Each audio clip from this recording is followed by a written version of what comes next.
Hi everyone, and thanks for joining me for another board meeting recap for the Elko County School District Board of Trustees meeting from last night, November 4th.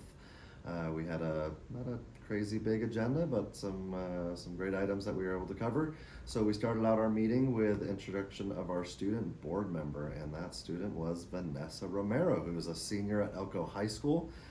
She's very involved with the school throughout her high school career. She's participated in multiple extracurriculars, including wrestling, volleyball, basketball, and softball, all at the varsity level, where she has been voted team captain in her sports. She also serves as a peer mentor, and she is in student council, where she has been the class president for 4 years and is the current student body president. Looking to the future, Vanessa plans to attend a college to continue her athletic career in softball as well as pursue a career in nursing. Her desire for her career field is fueled by the love of helping others and her interest in the health industry. Vanessa was a great contributor and obviously very involved at her school, and we welcomed her presence last night at the board meeting, and I'm really excited for her future. So thanks for joining us, Vanessa. Congratulations to her and her family for the great individual that she is. After the introduction of Vanessa, we got to acknowledge two of our October's Stars recipients. The first one we talked about was Miss Becky Schaffner, who's at Spring Creek Elementary School. She teaches, I believe it is third grade, and she was nominated by multiple colleagues at her school. I believe there were 3 different colleagues who nominated her, including Kayla Buckmaster, who works with her in her classroom, and then Kim Lynette, who's a fellow teacher there at campus. Kind of the general vibe and feel for why she was nominated as a Stars Award recipient was her great love of learning and her students, how she supports her colleagues, and just the way she is able to kind of balance having that that tough love and that way to have kids being involved in her classroom and be accountable, but also really enjoy her classroom. And so she's a very effective teacher and well liked by her colleagues. And so congratulations to Becky, Schaffner. And then the other one that we were able to acknowledge was Mr. Jason Payne, who's an English teacher at Elko High School. He was also nominated by multiple colleagues, including Miss Alexandra Jacobo, and the kind of unanimous feeling across all the people that nominated Mr. Payne was his infectious enthusiasm, his positivity, his smile, his uplifting kind of vibe, and how he just really brings positivity into that school and into that building and with that team. He's also heavily involved in many committees that benefit not only the staff and his teams that he's on, but also the students at his campus. So really grateful to Mr. Payne for being such a great contributor there at Elko High School, and congratulations to both of those October Stars Award winners. We then got an excellent presentation from the Grammar Number 2's Top Dogs leadership team. So those top dogs that presented to us were 8 fourth graders over at Grammar Number 2. The Top Dogs leadership team is a program that is meant to help instill and inspire and build capacity and leadership qualities among their students there at school. So the students were able to talk to us about different kind of projects and initiatives they've worked on there. The students all kind of started off by giving us every board member and me and the people that were up at the dais a nice greeting of, with eye contact and strong, confident greeting and excellent handshake, and just to show that they've been working on those specific qualities of what it means to be a confident leader. And then they all took turns giving us brief synopses of the things that they've been doing, and they're looking forward to growing that program at Grammar Number 2. So really awesome presentation. Grateful for the work that they're doing there to, among the many things we focus on at schools, including content, to make sure we're building those important skills and capacities in our students to help them be successful beyond just the content of the classroom. Following that presentation, we also had an official introduction to our new school resource officer sergeant, who is Sergeant Brett Carter. He comes to us from the Elko County Sheriff's Office and has been in our community for about 8 to 9 years now, and is just taking this role as the sergeant of the SRO program. So it was great to hear about him, kind of what his experience is, and his excitement for the, carrying on the good things that have happened up to this point, and how we're going to continue to amplify and make that program with the SROs even more impactful. So great to have him around. Make sure you say hi to him when you see him. After the consent agenda was passed, we had a handful of discussion and action items that we went through. So the first one was a receipt review and selection of board members to attend the Battleborn Youth Challenge Academy Fall Graduation, which will take place, I believe it is December 11th at 1 p.m. or somewhere around December 11th. And those board members that were selected were President McCarty, Jeff Durham, Teresa Dastrup, and Adriana Stanfill. So they will all be in attendance at the Battleborn Youth Challenge Academy graduation. And if I'm wrong on that date, we'll see that somewhere else. Next item was the receipt, review, and approval of some board member professional development travel. So that passed. After that, we were able to review and approve some of the fall incentive grants. We were happy to have lots of applications this time around, and so we looked through those, and the grants that were approved we have some ClearTouch TVs that are and it's weird to call them TVs, but ClearTouch panels for the classrooms for Carlin, both in their secondary and elementary, as well as at Sage Elementary and Spring Creek Elementary. So that was a great way that they could help bolster the technology and have that equity across classrooms at their schools.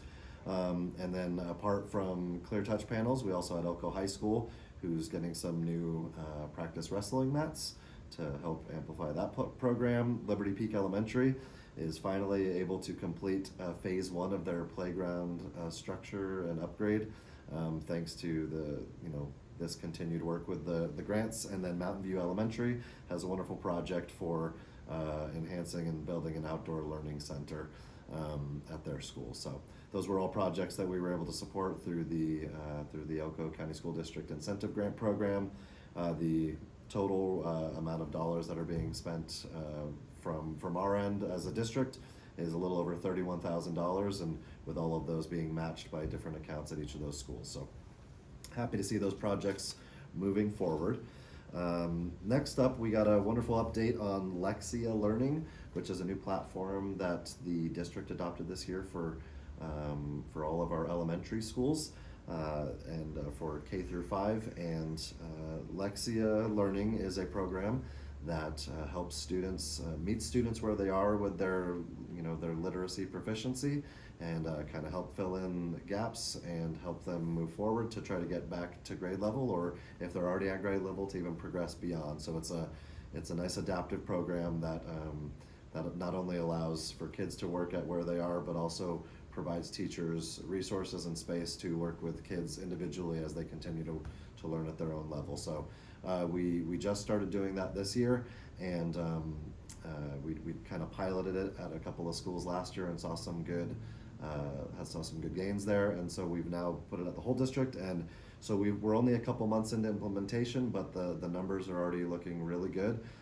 Just like one quick one off the top of my head is, when we first did that baseline introduction with our classrooms and those students, we had about 48 or 49% of students that were testing or entered about 2 to 3 grade levels below where they ought to be. And then just after a couple months of effort, that number has already dipped down to about 39%. And so again, with that only being a couple months of implementation, really positive signs of moving towards the right direction. So happy to see that working well, and I just know that as our teachers become more comfortable with it, and we have a better idea of how to fully embed that into our instructional practices in our classrooms, it's going to continue to have positive impact. Three policies were then discussed they were all first reads, so no action taken on any of these, but all three of these policies are linked in the email that accompanies this video, and encourage you to take a look at the body of those policies if you're interested. But the first one was policy ADA, which consequently we're going to change that. It won't be called ADA, but for the moment it is. And that policy has to do with school attendance areas, specifically attending a school that is outside of your zone of attendance. And so this stemmed from during this last legislative session, there was a bill that was passed that requires school districts to have a policy in place surrounding attendance outside of the school that you're zoned to. And so we already have a pretty robust and successful variance program at Elko County School District, but this new bill will require some kind of modifications and tweaks to that, as well as an official policy that mirrors the bill and the NRS associated with it. So part of this was to get some compliance in there with that, but also as we are going to have to make some modifications, it gives us a starting point for moving forward going into next year.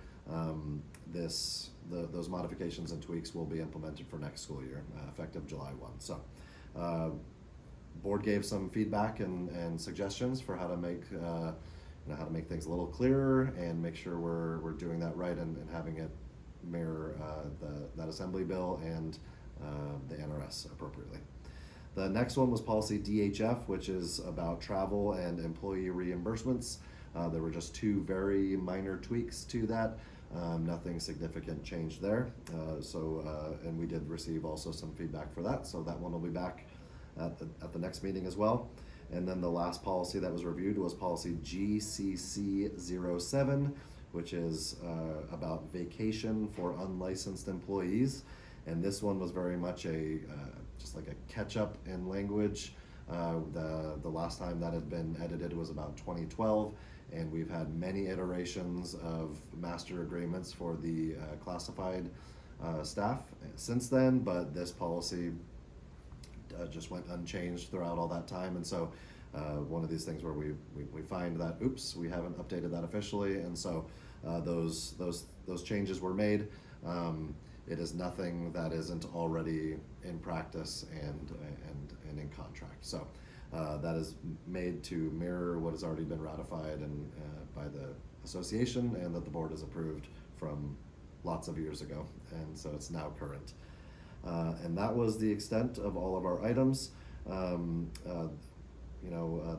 only item that was mentioned under superintendent matters was that we are officially doing our school performance plan reviews for every school over the next couple of weeks, and those will be made official pretty soon. And then we did have a closed session for this meeting to wrap it up. The last meeting we were able to approve the Elko County Classroom Teachers Association contract, and at this meeting we had both contracts for the support staff organization as well as the Administrators Association, and both of those contracts were approved by our board as well. So for the moment, we have new contracts for all of our employee bargaining units, and that was the end of our meeting. So thank you so much for listening, and make sure you follow the links for any of these items if you want to learn more, and we'll see you at the next recap.